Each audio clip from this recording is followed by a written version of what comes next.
FIFA বিশ্বকাপ 2026কে সামনে রেখে ফুটবল উন্মাদনায় মেতে উঠতে শুরু করেছে মাগুরার ক্রীড়াপ্রেমীরা। খেলা শুরু হতে এখনও কিছুটা সময় বাকি থাকলেও এরই মধ্যে শহরের বিভিন্ন জার্সি ও পতাকার দোকানে দেখা যাচ্ছে উপচে পড়া ভিড়।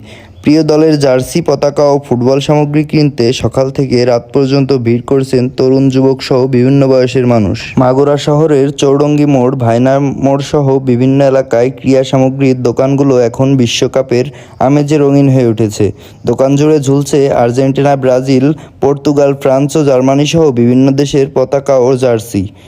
বিশেষ করে আর্জেন্টিনা ও ব্রাজিল দলের জার্সির চাহিদা সবচেয়ে বেশি বলে জানিয়েছেন ব্যবসায়ীরা।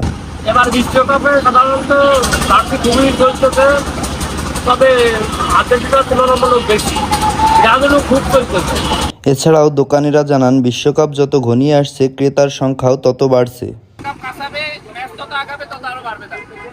শিশু থেকে শুরু করে তরুণরা বেশি আগ্রহ দেখাচ্ছেন নিজেদের পছন্দের দলের জার্সি কিনতে। মান ও ডিজাইন ভেদে জার্সির দাম রাখা হচ্ছে 300 থেকে 1200 টাকা পর্যন্ত। জার্সি কিনতে আসা কয়েকজন ফুটবল প্রেমী জানান, বিশ্বকাপ মানে আলাদা আনন্দ ও উন্মাদনা।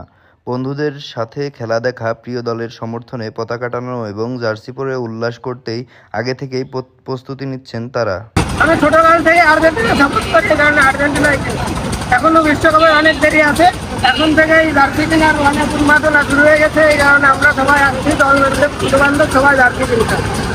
আমি মূলত ছোটকালের থেকে আর্জেন্টিনা সাপোর্ট করি। আমি 2022 সালে দেখছি আর্জেন্টিনা বিশ্বকাপ জিতছে, ফিফা ওয়ার্ল্ড কাপ জিতছে। এবারও আশা করি আর্জেন্টিনা 2026 সালে কাপ নেবে। বিশ্বকাপকে ঘিরে ইতিমধ্যেই মাগুরার অলিগলি ও চায়ের আড্ডাগুলোতে শুরু হয়েছে ফুটবল আলোচনা। সব মিলিয়ে বিশ্বকাপের আগমনী বার্তায় ফুটবল উৎসবে মেতে উঠেছে পুরো মাগুরা।